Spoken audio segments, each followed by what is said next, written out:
My excuse is that I've got a piece of hardware here that not everybody has. What's your excuse? Uh, I have a Dell. That's my excuse.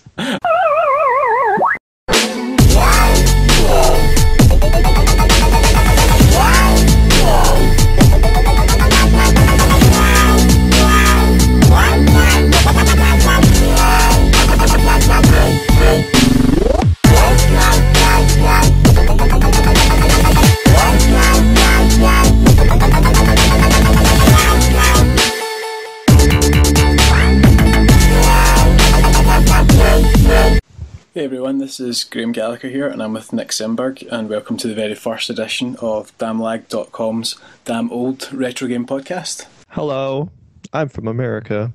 Yep, so we'll get that out of the way first of all. Nick's from America and I'm from Scotland, so we're going to have lots of little cultural clashes, and we're going to take the piss out of each other's language and stuff. And how I swear a lot. And what are we, like 10 seconds in? I've already sworn. Did you? Yeah, oh man, I said this piss, is not. so that's not bad. This is. Well, it's not great, but I know in Scotland and over there, nobody cares. You wouldn't bat an eyelid at that, no. So, on our very first edition, we're going to go through a few other things. We're going to talk about Strider and its sequels, and we're going to talk about the Dreamcast and cancelled games on the Dreamcast. And then that'll take us up, hopefully, to the second half of the show when we'll start talking about the week, featured games of the week, which is like Dragon Warrior and Final Fantasy IX, I think. Yep. And we're also going to talk about how Nick doesn't like Mario Kart because he's a bit of a loser. It's not because I'm a loser. It's because I'm bad at Mario Kart. Okay, he's a loser at Mario Kart, so let's. It makes you feel better. Hey, if it makes you feel better, I also hate Smash Brothers. Oh, we're going to save that one for next week then. But all right, let's get started then. Okay. All right. So first off, Strider. Strider, I absolutely loved playing back through Strider. I remember I played it on the Mega Drive originally, or the Genesis for our friends across the pond. I played through it originally in the 90s on the Mega Drive, and I thought it was just absolutely amazing at the time as well. Playing back through it with the benefit of experience and going through all the generation of games, it's just amazing to think that the game came out in 1989 with all the kind of features that it had. It really was kind of ahead of its time, in my opinion. It's like all the stuff that is like kind of standard in action games now. Everything from like, well, I guess it's not even standard. Some of the stuff, like you had a little robot companion with you, like in an R-type game, who would kill stuff for you, and you could do just wall climbing.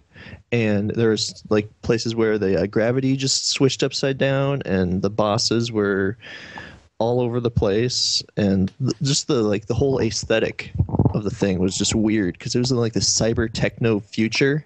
Yeah, it was with beautifully realized. Yeah, what was the storyline? To sum it up for us real quick, Graham. Yeah, well, it's set in the year 2048, and you've got the Grand Master who basically rules the world in this kind of like techno-communist Soviet utopia. And basically you play Strider Hiryu, who is this lineage of like legendary ninjas, and his task is to assassinate the Grand Master and free all the people. And then from there you basically start off in the capital city of like this country, and you just go on your mission to assassinate the Grand Master and bring freedom to the universe. Hooray!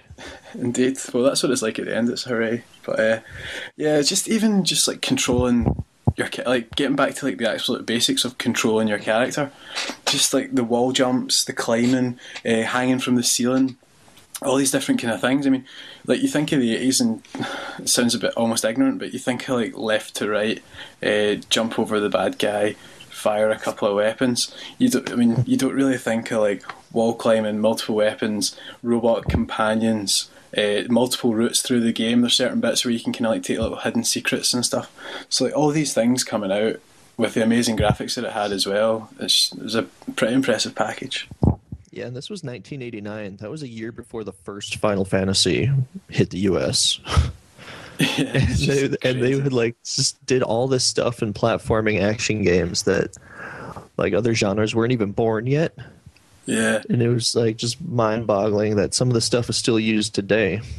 I mean, even when you go through the levels, you had like the communist dystopia at the start of it, and then you had a Siberian level, and then there was like you go to the moon on the last level, and then just before that you end up in like some sort of weird dinosaur land where there's like mecha dinosaurs. They brought the dinosaurs back to life or something and made them half robots. That was just. I remember sitting there. I was playing it. I bought the PS1 version. Actually, I got the PS1 version of Strider 2 during the week, which also has a disc of the original Strider. So I was playing that on my through my PS3, remote playing it on my shiny new PlayStation Vita. And I just remember sitting there staring at it, going, "This is absolutely amazing. They've got robot dinosaurs." Yeah, there's like Amazon women too for no reason. Like it wasn't all kind of like a bed of roses though. It's really really hard. Like, we watched a video on YouTube of some guy playing through it, and he played it through in one credit. And after I watched it, I just felt really inadequate and sad because it took me, I don't know, I think I lost count at like 400 credits or something. It took me ages to get through the game. Yeah, you were playing on the PS1, so you could just like keep playing it, right? You didn't have to. I didn't have to stick another quarter in. Exactly, yeah. So, I didn't even have any money, so that would have been pretty bad. But yeah, it was pretty good. I was playing the PS1 version, but I was playing it on the PS3. But I was streaming it with remote play through my PlayStation Vita. So I was playing it on the PlayStation Vita. So it was quite meta. I was playing a game from the 80s that was also on the Mega Drive and every other console. I was playing it through the PS1 version, which was through a PS3, which was through a Vita. So that was quite the achievement, I think. That's not retro at all. It's really not. I know everyone's going to be sitting here going, retro, this is shit. This is the retro podcast. We're like, yeah, I was playing the new version of an old game on a system that's not even out yet from the next room. I made up a custom soundtrack for it as well. So of course you did. Yeah, looking back at it, it's very much a 80s Capcom game. Like, just how it looks, it's very reminiscent of the Sega, the Genesis, or the Mega Drive, as you call it over there. Yeah. And it's got that same like grimy, futuristic feel like all the other games of that time kind of look like. Yeah, it's heavily stylized, massive sprites, and the bosses are like big, chunky, massive sprites as well. There's always like the big, massive, impressive boss battle at the end, which is kind of like, it's a 16-bit staple, isn't it, really? Yeah, and since it's Capcom, of course, there's the last level where you just play all the bosses again. Oh, the last level was so annoying. That was like the one. That was how I was saying it wasn't. It's not like All About Roses because it was really frustrating. But basically, the last level is set on the Grandmaster's secret moon base, and in the Grandmaster's secret moon base, he somehow managed to have this personal collection of every boss that you managed to face on your trip to him. And it's really frustrating. It's just like it's got a lot of the same Mega Man vibe too. Like you can only Capcom staple, you can only hit left and right, and instead of a blaster, he's got just a sword. But the actual like platforming is a lot more complicated, and there's a lot more to it. Yeah. There's a lot more up and down. You even press down and jump to slide along the ground, like you do this cool little slide animation, which is something that you wouldn't really think of too much. Yeah, but then you compare like an old Mega Man game from '89, and then you compare it to Strider, and it's just like leaps and bounds more amazing. Yeah, it's absolutely crazy. And then, unless you're playing the original, the Strider version on Master System, then it just looks terrible. I didn't play the Master System version, but I would not recommend it, and it looks really bad. Oh, it's awful. I played the Amiga. Is it the Amiga ST? I think it was the Amiga ST version I played, and I played about half of the first level, and it was I'm not saying I just gave up on it because that sounds really bad because I should be playing it, but I really tried really hard. Wasn't it just like couldn't get past it? It was 4 frames per second or something, wasn't it? Yeah, it was like 4 frames per second animation. I'm pretty sure there's a video on YouTube of it. You need to see this if you're listening. You need to see this. It's so bad. But there's a bit basically where there's like a moving elevator platform that you have to jump on. And as you're jumping on it, your character starts like splitting in two, and the frame rate just goes right down to like it must be about 3 or 4 frames per second at the most, and it's so bad. And I kept falling off the platform because I'd overjump it or underjump it, and I just gave up at that point. Really, maybe you just suck at old games. Maybe I do, but I completed Strider, and you didn't. Or maybe the problem is that like old games. Kind of, they didn't really know what they were doing yet. Yeah, it was like, well, it was US Gold that made the port of that, and funnily enough, US Gold were also the same company that made the absolutely awful Strider Returns, which was the sequel to it in the 90s. That was the one that had the bottom half of the screen was just taken up by a like a big menu, right? Yeah, that was when we played I think it was like the Amiga version of that as well, where the screen was basically split in two halfway down, and the whole bottom half just had like a big Strider Returns logo to save. Like, yeah, it didn't even have items that you could use or anything, or your health, a map. Like I think it had it like just a couple of health, like a health bar, and that was it. Yeah, and maybe points, which don't even matter. Yeah, well, considering you can't finish the game, just getting as many points as you could was probably like the only way you could really kind of get any sort of replayability out of that. I guess if you played with your buddies, you're like, hey, let's get drunk and play Strider Returns. Yeah, so Strider Returns, He's like, I'm 4. It's like, yeah, I know, but it's the only way we're going to be able to play this game. Yeah, it's so bad. I couldn't even play it drunk. I didn't even want to get drunk. I just wanted to sleep after playing it, get rid of my rage.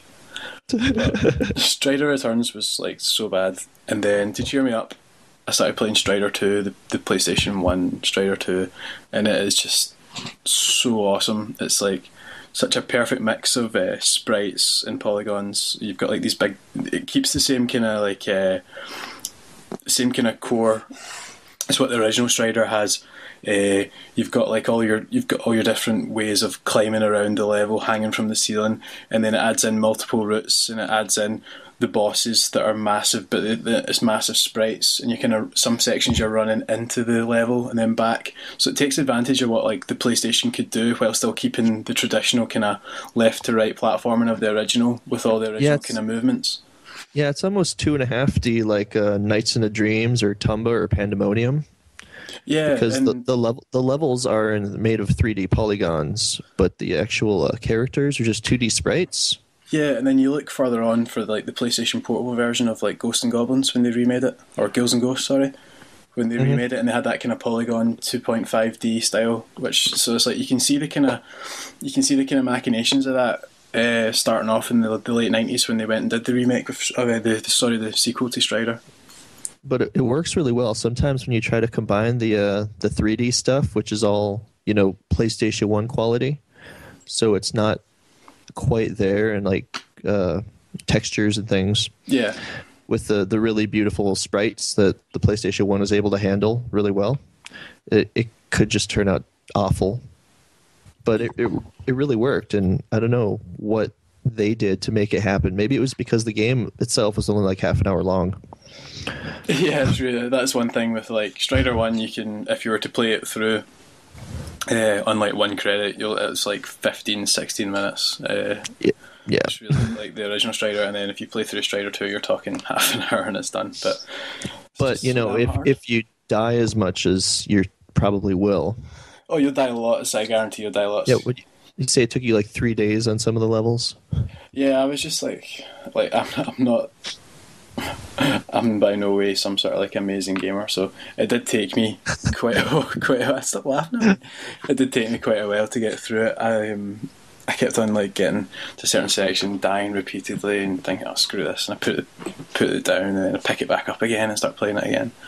So you go through that kind of cycle with it. Did you come back to it because you were playing it for the podcast, or because you actually liked it? A bit of column A and a bit of column B. Obviously, because we have the podcast, I was like, right, okay, I really need to get through this game. But I was really enjoying it as well. I was just so many times I was just like, wow, that's like one of the moments that I really liked was one of the bosses is just like a giant mammoth. It's like a woolly mammoth resurrected, and its rear legs are like cybernetic, like modified legs. And it's just so I was sitting there just kind of like mouth open staring at this screen thinking, wow, this is just so cool. I really like the giant gorilla, the monkey, the metal gorilla. Oh yeah, he's a classic. He just like sticks his arm out and like that's how he hits you. Yeah, you don't really need to do much when you're like 3 times the size of your enemy. It's not the most complex thing. Yeah, so while we were researching Strider 2, the PlayStation 1 version, we found out that it was actually a cancelled Dreamcast game as well. And it would have really fit in pretty well with the kind of classic catalogue that the Dreamcast got. And then we found loads of other games that were cancelled Dreamcast games as well, and it's actually a pretty interesting story. The Dreamcast was just... It was too early, I think, because it was starting to do the whole like shift to online gaming, but it was a 56K router. And then the PS2 was coming out real soon, and people were way pumped for that. And it released on the same day as Final Fantasy VIII. So like all of this combined, and then the Dreamcast just kind of didn't work out so well. Yeah, with releasing the same weekend as Final Fantasy VIII was pretty horrible. But like you said, Nick, it was ahead of its time in its ideas, but its implication of those ideas just didn't quite match up. But like the Sega Net and all that. Yeah, it had all these really good ideas. Sega have always had some pretty good ideas, especially when it comes to with the online. Like I remember with the Mega Drive, they had the original kind of like the Sega channel with the online enabled Mega Drive that you could download demos and things on. Oh yeah, and there was like a Sega Vision. Yeah, the Sega Vision channel and stuff. What was it, the X-Play router that you could play Sega games online? Yeah, so the greatest of intentions, but not the best of execution, unfortunately. Yeah, but it was definitely, it's probably one of the most Japanese consoles, because all the stuff that they came out with, things like Choo Choo Rocket and Space Channel 5 and Seaman, like those would never be thought of here in America. They were just too weird. And not in a bad way. Just, I don't know if they just have a better imagination or what. Yeah, there was a lot of really cool games that came out on it, especially when it comes to scrolling shooters and 2D beat 'em ups. There's a lot of really good games that came out on the Dreamcast there. Like they had Jet Set Radio Future, and we have Tony Hawk. Like they're just very different. Well, Jet Set Radio Future was also like a cancelled Dreamcast game. Oh, I mean the original Jet Grand Radio. Yeah, it was meant to come out on the Dreamcast as sequel. We're looking at kind of Western. There's a lot of Western games that were cancelled for the Dreamcast. Obviously, as the kind of writing came on the wall for it. One of them was actually Half-Life and Half-Life Blue Shift. If anyone's ever played the PC expansion, that was originally meant to be like a Dreamcast exclusive to console. Yep, and the original Half-Life was about 2 weeks away from going gold, I think, before they canceled it. Like there's a full version of it just on the internet somewhere. Yeah, it's crazy. You can actually download the full version apparently from the nether regions of the internet, and you might be able to play it on your Dreamcast. I don't know. Yeah, there's still a Dreamcast homebrew community right now. I remember 2 years ago they released a racing game. It was called Rage Rock Racing or something. Right. But it was a brand new Dreamcast game, and they were just they're still doing that every once in a while. It's neat, but what's the point, really? Yeah, the Dreamcast has definitely got a dedicated user base there, and there's still a pretty good community, a homebrew coming out for it. Mm-hmm. But yeah, a lot of the games that were supposed to hit Dreamcast that got canceled, there was a lot of ones that eventually made it to the PS2, like Sly Cooper was originally supposed to be a Dreamcast game, and Max Payne, Maximo, the first Maximo, if you remember that one, another Capcom game. Yeah. Or there's a bunch of PC games too, like System Shock 2 and Age of Empires 2, that just didn't, and the first Baldur's Gate, they just didn't make it for whatever reason, usually because Dreamcast kind of died. Yeah, it was pretty. There was a lot of games there that were all kind of looked like they were ready to go, and then were suddenly pulled back. One of the ones that kind of interested me was Scud Race. I actually remember playing this when I was a kid. It came out in 1996. I remember playing this. I wouldn't have been too much of a kid, maybe 13, 14. I'd be playing this in the local arcade. They had like a big scud race machine. It was like the deluxe cabinet with the 2 racing seats in it. And Scud Race was kind of neat because it was supposed to be on the Saturn first. Yeah. And then they put it to Dreamcast, and then it didn't make it there either. Yeah, it's like one of these games that should really get a virtual console release, I think. Especially when they put Daytona on the the Xbox Live Marketplace and PlayStation Network recently. So they should definitely get around to putting Scud Race on it, I think. Yeah, I never actually had a chance to play Scud Race. Oh, it was so good. I wasn't very good at it, so I used to go on Twilight Airport. I used to pick like automatic transmission, pick the easiest car. It was licensed cars as well. I remember I had the McLaren F1 in it, but the McLaren F1 was like the hardest car in the game to drive. So I picked it once, and I was so shockingly bad at it that I kind of like got performance anxiety in front of people that were maybe walking past laughing at me. So I decided to go back to the easy car. Yeah, it was a Daytona sequel, right? Yeah, all 3 people that would have been in the arcade looking at me, going, "Oh, look at him driving that McLaren F1! What a loser!" You actually went to an airport just to play the arcade games? No, the course was called Twilight Airport, Nick. Oh, it's like one of the beginner courses of the game. I get it. I get it. I didn't go to the airport, but when I'm at the airport, I like to play the arcade games. Yeah, I usually play the pinball machines. I play the arcade version of Mario Kart. It's pretty cool. That's too new. Let's go back to the past. Yeah, sorry. Got excited. We could play Mario Kart on the Super Nintendo. I played that. Yeah, that's pretty good. Would this be a good time to tell everybody that I didn't really like Mario Kart and lose all our listeners? You're going to have to justify that one. Well, when I play it by myself against a computer, I can annihilate everybody. And then I play against a real person, and I get lapped. And I probably just suck at it. And that's a good reason to hate a game. Do you not know how to power slide? I totally power slide because I can play the 150cc matches and kill them with anybody. And then I just play against a real person, and I just die. And I'm so confused by that. Have you considered writing to anyone or getting therapy for this? No, I can't afford it. Oh, no. I still play Super Nintendo games. I can't afford therapy. Yeah, that's why we did a retro podcast, because we can't afford anything else.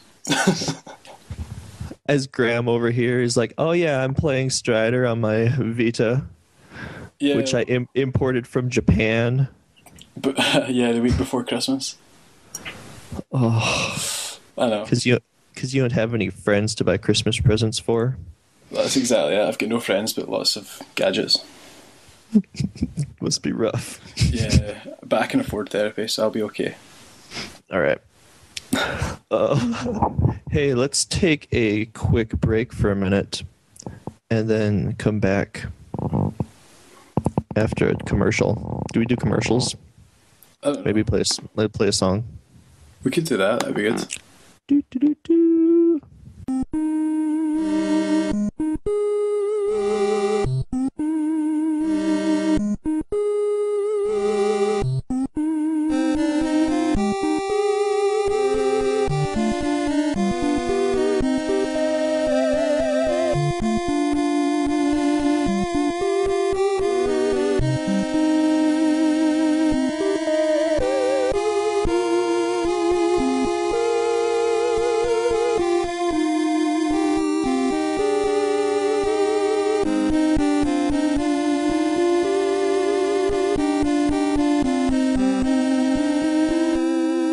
Okay, and we're back. And the little music that you just heard there on our brief intermission was actually the ending music from the NES version of Strider. Oh man, if you have a chance to look up the actual cutscene on YouTube, it's just Strider Hero like walking across a plane for probably a minute and a half. But he's not just walking though, Nick. He's like moonwalking and shuffling at the same time. That's because they just made him walk forward too slowly. For the scrolling in the background. His feet are moving much faster than the ground is moving. But that's NES. Give it a break. Yeah, it's a beautiful ending though, and it's very melancholy. he gets to the end. Spoiler warning. He looks to the sky. He throws his sword up in the sky, and then he just disappears. Like, literally disappears. It's not like he disappears into the sunset. He literally just removes himself from the screen. Yeah, it's just like it glitches out. And then the sword, when it falls from the sky, it actually comes from the bottom of the screen because of this great, amazing NES everything programming. And then the credits scroll one word at a time, and they're like literally one word on the screen, and when that word disappears, the next word comes up. And then they're like tilted too. There's not like a straight line left to right, like a book. It's kind of like when you're writing in school when you're a really small kid and you put your head right down next to the paper and without a line, and then it kind of all goes off at a diagonal. It looks like that. Yeah, it's when you're writing and you like run out of space at the end of the paper, and then you just angle your words. That's kind of what it is. It's exactly what it's like. But yeah, Strider's amazing, and you should play it. It's beautiful. And the arcade Strider, one thing we forgot to mention the first half was that it had voiceovers in, what was it, for like 4 different languages. Yeah, in the cutscenes, as you come across the different characters that are stopping you from getting to assassinate the Grandmaster, basically like in between the levels, the boss or one of the boss characters that will tell you, oh, you'll never get to the Grandmaster. But the thing is, like, it's in, one of them's in Mandarin, one of them's in English, one of them's in Japanese. It's really cool. Like all the different kind of the voiceovers there in their original languages. They speak in the voices they actually speak in the real world, which is totally different from like movies. Yeah. Like Strider is Japanese. He only speaks Japanese. And so it's got the English subtitles so you can tell what he's saying, but he talks Japanese, and it's like a Russian or a communist guy or something. He talks at the end of the first level, there's a Russian guy that comes in and says, oh, you'll never get to the Grandmaster, but he actually says it in traditional Russian with the subtitles. And then a couple of levels later, there's I think it's a Chinese woman, and she's speaking in her original language as well with the subtitles. It's just a really cool little touch that just shows how it just signifies again how ahead of the time the game was. And like most games don't even do that now. Yes, it's kind of like it's just one of these things. It just shows the absolute care and attention that went into the game. Really, I don't know if it's like a Capcom thing or a Japanese thing or a arcade thing, or like what made them decide to do that. I have no idea, but it's cool. It's very cool. They get points for that, definitely. All right, we're going to move on now, and Nick's going to tell us about all the stuff that's coming up on the website this week. Yeah, this week we're doing a Chrono Trigger, Final Fantasy IX, and Dragon Warrior because there weren't any like huge games coming out this next week. So DamnLag just decided to do a retro like RPG week to see like the progression of RPGs over the history of the world. And so I've spent the last week basically playing Dragon Warrior, the very first one, Dragon Quest in Japan, and I don't know, is it Dragon Quest in Europe? It's Dragon Quest in Europe, yeah. Because I know they changed the name of it. Anyway. Well, yeah, it's Dragon Quest in America now too, because when it first came out, they had to change the name because Dragon Quest was the name of a board game. Right. It's kind of the same thing that happened with Trenched and Iron Brigade recently. Yeah. But in Europe, like Iron Brigade was the board game, and in America, Dragon Quest was the board game. So it's like a knockoff D&D. Yeah. But so I've been playing the first Dragon Warrior, and it really has not aged well. I was like, remember grinding? Mm-hmm. There's not a lot of grinding in modern games besides like MMOs because it's boring. It sucks. It's not fun. It's just making you play the game longer for. It's like real work. Why would you want to come home and then just do real work? Like monotonous manual labor. Like when you're playing like Uncharted 3 today, you're going through the game and stuff keeps happening. But when you're in Dragon Warrior, you need 3,000 gold pieces to buy this full plate mail, and you get 1 to 20 gold pieces per battle. Oh god. And the ones that you get 20 gold pieces a battle, you kind of have to hit the inn right after you do it because those guys will mess you up. And there's one save point, and it's you talk to the king in the original city, And so, like, each time you start, you have to go back to this very beginning of the game, and you kind of expand slowly as you're exploring the world, and you don't know you're in the wrong place until you run across a guy who kills you in one hit. And when you get killed, you keep your experience, but you lose half the gold you made.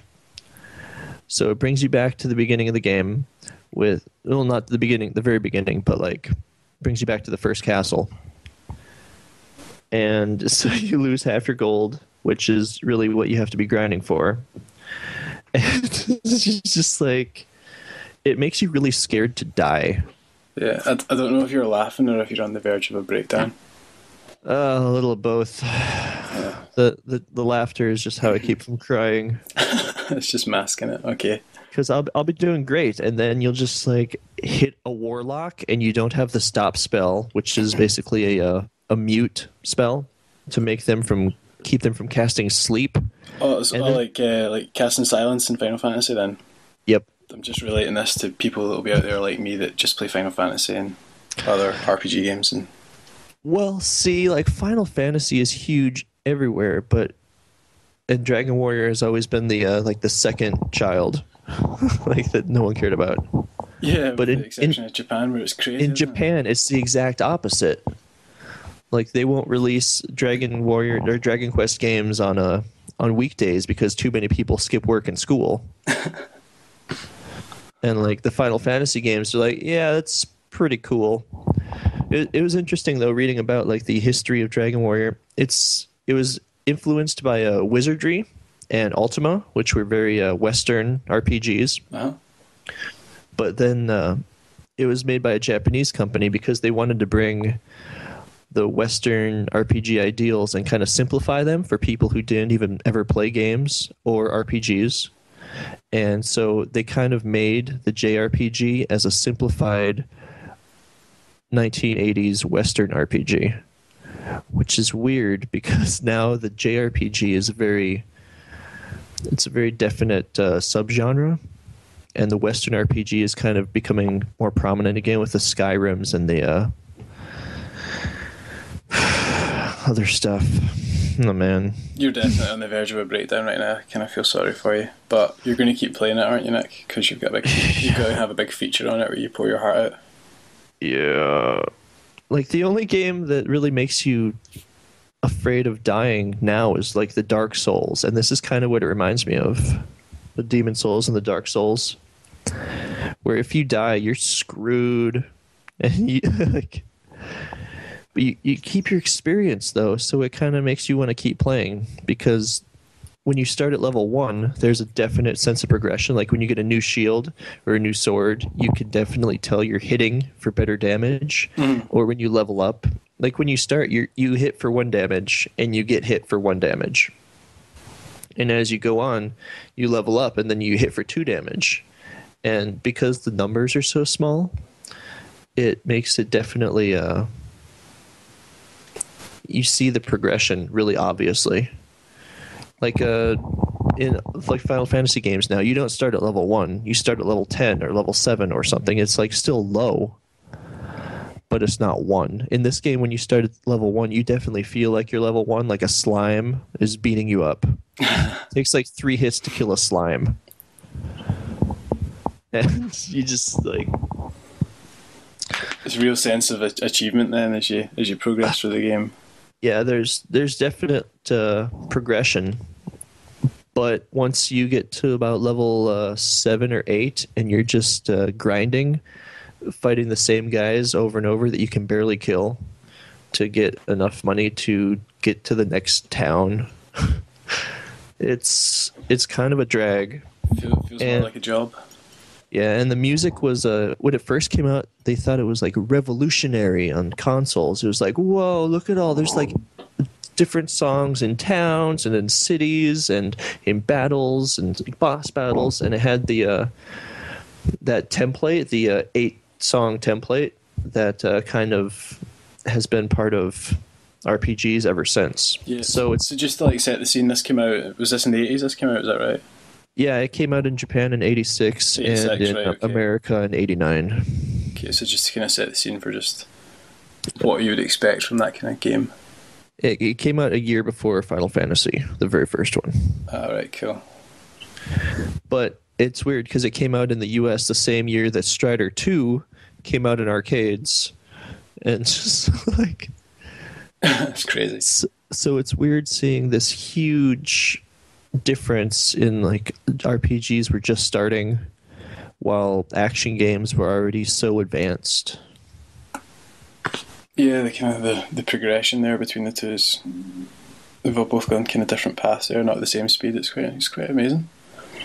Like I never played Dragon Quest really at all. I think I played the one on PS2. Was it Dragon Quest 8 that was on PS2? I think. Yeah, Quest of the Cursed King. That's game was awesome. Yeah. That game was awesome. I loved that. Right, I played that, and I like Wild Arms and Suikoden and stuff like that. But I've not really played much of the other kind of Dragon Quest games at all. It's just never really. I've just never really, I don't know whether the opportunity's not came along or whatever, different consoles and stuff, but it's just the thing about the first Dragon Warriors, the first 1 through 4, they only came out on Nintendo, and they're like the most rare Nintendo games now. So just to find a cart of Dragon Warrior 4, it's like $50-$70 right now. Whoa. And yeah, the original game, a neat thing I found is when Dragon Warrior first came out, it was $50. Yeah. And we're complaining about game prices now. What Nintendo did, they gave you a free copy of the game and one of their strategy guides if you had a year subscription, and it was $20 to subscribe to Nintendo Power, and the game was $50. So everyone went for Nintendo Power. So they got 500,000 new subscriptions. Can you imagine if a magazine did that today? I know, like if maybe if GamePro had been like, hey, let's give you a free copy of Arkham City if you subscribe to our magazine, they might not have gone under. Yeah, because you look at like with retailers, there's the whole problem where like I know Nintendo have come out recently with like the Circle Pad Pro, and they say that they're trying to help the retailers by like signing some exclusive deals where you can only get it from like this store to kind of stave off the whole rise in online thing. In the UK, I know that it's HMV. And US it's GameStop. GameStop, okay, so they've got like the exclusive like that. So you imagine if Nintendo or someone else wants to keep that ethos of, well, we want to help out a certain industry, why not try helping out the magazine industry with something like that, you know? Or you only get a certain exclusive by having this magazine, you know? Like we've got like downloadable codes where you pre-order the game with this, pre-order the game with this retailer and you get this piece of downloadable content. Why not throw in a little voucher in a magazine once in a while? Yeah, imagine if instead of selling it exclusively through GameStop, they only gave the Circle Pad Pro to people who subscribe to Nintendo Power. That'd be crazy. And it's only $20 a year. So if you're going to spend that at GameStop anyway, then you'll have this like... And yeah, Nintendo Power kind of became like a Nintendo advertisement in recent years. Like it's not really...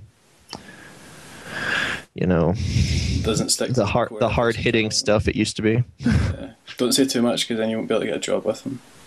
Oh yeah, but you know, there were only 69 Wii games released last year. Yeah, that's it. And like the PS3 and the Xbox each had about 250. That's pretty crazy. And so they really need to get that Wii U out because they're not there's not a lot going on in the Wii. Yeah, we need some more classic titles for WiiWare. Another confession that I'm going to make is that I've never played Chrono Trigger either. That's okay. I only played as far as the carnival. Okay, I don't even know where the carnival is. It's the first 5 minutes of the game. I will play Chrono Trigger though. I promise to play Chrono Trigger this year. I will play it. There you go. There's my New Year's resolution made. Thank you very much. Way to aim high. Oh yeah. See, actually, I bought Chrono Trigger for myself on the Super Nintendo. It was one of those games I always wanted to get, but I could never justify paying the $50 for it. Yeah. By the way, just to clarify, I said I'd play it. I didn't say I'd finish it. Oh yeah, well, it's got all the endings, dude, and there's like time travel and stuff. Yeah, I've read so much about this game. It just sounds awesome. Actually, the guy who did the character designs, Akira Toriyama, who did Dragon Ball Z and Chrono Trigger, he also did Dragon Warrior. That's awesome. By the way, just to link into Strider, see when you get there's a power up that you get in Strider where like your guy goes like Super Saiyan and he's is it Saiyan or Cyan? I don't know. Whatever. Okay, when he goes whatever, right, he gets all powered up. His hair changes to blonde. There you go, and he looks like Goku. Really? Yep. And everything comes back 6 degrees of Dragon Ball Z. Exactly. So back to what you were saying about Toriyama. Oh, I'm pretty sure Toriyama did the character designs for Final Fantasy IX too, didn't he? Ding. Believe he I did. I think he might have. Final Fantasy 9. I really liked Final Fantasy 9. Oh yeah, what'd you like about Final Fantasy IX? Let's hear it. I liked the characterization more than I liked. I love Final Fantasy 8. Okay, like because it was like one of those games where I was just like getting at your teenage years. You're getting a bit more finesse when it comes to gaming and stuff, as from when you were like a little kid in like primary school. So it was like one of those games that came along at the perfect moment where I had lots of spare time from high school, and I was getting better at games. So it just kind of hit that sweet spot in my life where I was like, I really love this game. So like, I love Final Fantasy 8, but Final Fantasy 9's characterization and going back to the whole kind of super deformed look of 7 in previous titles, I just preferred it. Yeah, it kind of went back to the deformed look of like 6 with the big head, little feet. Like it's like almost 3D sprites. Yeah, that's what I liked about it. I thought it was cool. I liked the storyline as well, where as you go through the game, it kind of like Final Fantasy tends to do that though. You have like it gives you this is the main bad guy early on in the game, what you think, and then all of a sudden this super bad guy comes out of nowhere, and then for the rest of the game that's who you're kind of chasing. Mm-hmm. I like the way they kind of do that. Although I guess now it could be seen as a bit kind of cliched, but back then I liked that kind of like change in focus. Well, actually that's another thing that Dragon Warrior did. When it starts, you're like trying to save the Princess Gwaelin, for the king, because that's the way he sends you out. And then you save the princess, and then the game's only half over because you've saved her, but you saved her from like just a dragon, and the dragon was like basically the pet of this super bad guy. So then you have to like grind some more and go, so you can like finally go and beat the main castle. And it's interesting because right at the beginning of the game, you can see the final castle that you need to get to in the bottom right corner of the screen. Like you can see it from your first castle, but there's like a lake between it. So you have to like go through and play this game for hours and hours just to get to a place that you can see from the beginning of the game. It's kind of like a Nintendo trademark as well, isn't it? They always show you where you could be going next before you get there. I'm thinking especially in Zelda. It's one of those kind of things that they like to do where they show you the next kind of location, but you're just out of reach because you've got to go and get X item to get to X location. And that's kind of what they do with like the Metroidvania games too. Yeah, because like you've been playing... What Metroid is it you've been playing? Super Metroid. You've been playing Super Metroid. That was the like the featured game last week. So everybody wrote some Metroid games or some Metroid stories. And like it had that thing where you see where you need to go, but you can't get through it. Like it's a green door or something, and you don't have anything that'll open green doors, or it's too high of a jump, and you don't have the high jump boots yet, or you need to be a ball, and you can't get that small yet. And then it just keeps you going back and forth, and it's the sense of progression, which has been one of the things that games have really had, like since they've been invented, I guess. Yeah. Because you feel, even though you're actually not achieving anything, you feel like you're doing better at something. Yeah, it's like, well, when you're talking, say, like for example, the green door, okay, because I can totally empathise with what you're saying there, because you'll spend a good kind of maybe 5 to 10 minutes trying to get to it. You maybe like jump it, especially in like Metroid Prime, because I remember like Metroid Prime, and you'd think, oh, maybe if I go up on this platform and I try and run in, I'll jump from here, or if I go around this side and maybe I can climb up this bit. And you spend like a good kind of like 5 to 10 minutes working out where you go, and then you sit there and you're scratching your head, and then you turn around and go back to where you were, and then it does, but you definitely feel a sense of progression once you get past that initial kind of frustration. And I think the best games do that, though. They'll create like a mild sense of frustration. It's a really delicate balance, but they'll create that frustration, and then you get the new item, or you get the new ability, or you level up enough, and then you overcome that obstacle, and you feel that nice kind of warm glow of achievement before you go on to face the next problem in the next area that you can't get to. Yeah, and that's one of the things I really respect about the older games. Like now, with trophies and achievement points like gamer score and stuff. A lot of developers are using that as kind of a crutch for, like, you don't have to have a sense of progress and achievement in your game because you get that little. I'm glad you noise, made the like, noise because I couldn't do it. And it's like it's got like almost Pavlovian response now.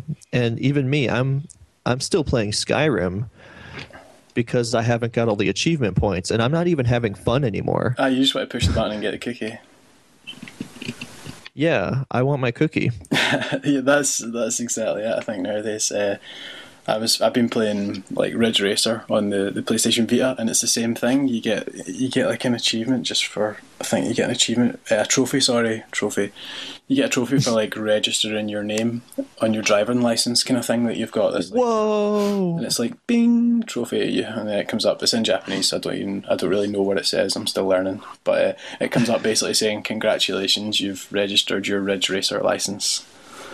Whereas way to go. I think about going back to like the PS1 days and the original Ridge Racer.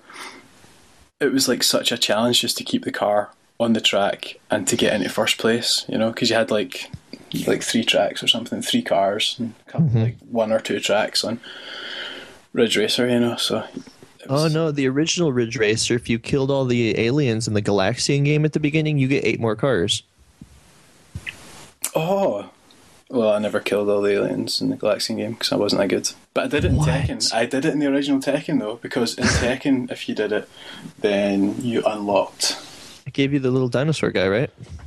No, that was like Tekken 3, the original Tekken, but it was like... oh, God, I can't remember now what happened. There was like a Tekken racer, like a Tekken kart racer, and was it the Tekken Tag Tournament, and there was like a volleyball game. Was that Tekken 3? There's just like the volleyball game was awesome. I really liked the volleyball game. Was it better than Dead or Alive Extreme Beach Volleyball? It's up for debate because it depends what you're looking for. That's right. Nothing is better than that game. That is the height of human achievement. I thought that was quite a funny game. Yeah, the volleyball was all right. See, that's what games need. It didn't have achievement points. But the way you knew you were winning at Dead or Alive Extreme Beach Volleyball was that you could get skimpier swimsuits. Yeah. And that's kind of what Super Metroid did too. Like, if you beat a game in less than 2 hours, she's there in a bikini. Me, it took me 5 hours, so I got a stupid thumbs up. I'm lucky she took her helmet off for me. That's a shame. Because I like to explore it. I don't want to just blast through it. Life is about... experiences, okay, or something. Right? Someone told me that once. I don't know, I wasn't listening. Well, but I've got actually quite a kind of funny story about the original Tekken, because let's hear it. We had it on like the PS1, and my little brother, who is 7 years younger than me, so I was, I don't know, 1994, he'd be like, I don't know, say 5, 6, we'd be playing this. We'll be playing Tekken, and to unlock Heihachi, who's like the final boss in the original Tekken, you have to go through every single round without losing a fight, like all the way through the whole game, from like fight 1 up to fight 8, I think it is. And I remember sitting one kind of, must have been like a Sunday afternoon or something, I'm playing through the game and I'm getting more and more frustrated, I'm throwing the pad down, I'm like kind of biting my knuckle and getting so angry. And then he starts playing it, and then he comes through and says, oh, I'm up at the final boss and I haven't been beat yet. And we come through and he absolutely destroys Heihachi with martial law, and he just destroys him. And to this day I don't know how he done it, and it really upsets me because he always beats me like Tekken, and he's not very good, he's just really cheesy. That's what you gotta Pisses do. me off. It's like a Dead or Alive 2. I was always that final boss guy with the wings. Oh, and what you do, you just do the like backflip thing and smash them in the face, and so they're on the other side of the arena. Then you do his like ranged attack, because nobody has ranged attacks in that game except this guy. So you keep doing his like hurricane thing, and then you just win, and they hate you. Then you don't have any friends. No, just think if you could adapt these kind of skills to Mario Kart, you'd be a hero. I know. It's all came full circle. Whoa. Look at the callbacks. We're just professional podcasters right now. Yeah, we're getting into this. This is the first one we've ever done. Yeah. No. Just to let you know, if you're listening, that I was talking to Nick before we started recording, and I said to him, "So what have you got?" And he just kind of sent me back a little question mark going, "What?" And I was like, "Well, have you got notes? Have you got anything?" And he's like, "Oh, notice you've got them. I'm proud of you." And that was it. So one of us is really trying, and the other one's just here for comedic effect. And I will let you, the listener, make up your mind. Hey, I'm a stand-up comic when I'm not here. Exactly. You should go and see Nick on YouTube. Nick Simberg, stand up. I wouldn't recommend it, but I am playing again soon. So if you guys are in LA, you can come see me. Yeah, I'd come see you, but I can't afford the flight because I just bought a PlayStation Vita. Sorry. Yeah, I know. That's probably you're going to get more worth out of it. I'm not going to. Well, we should probably wrap this podcast up before we start rambling.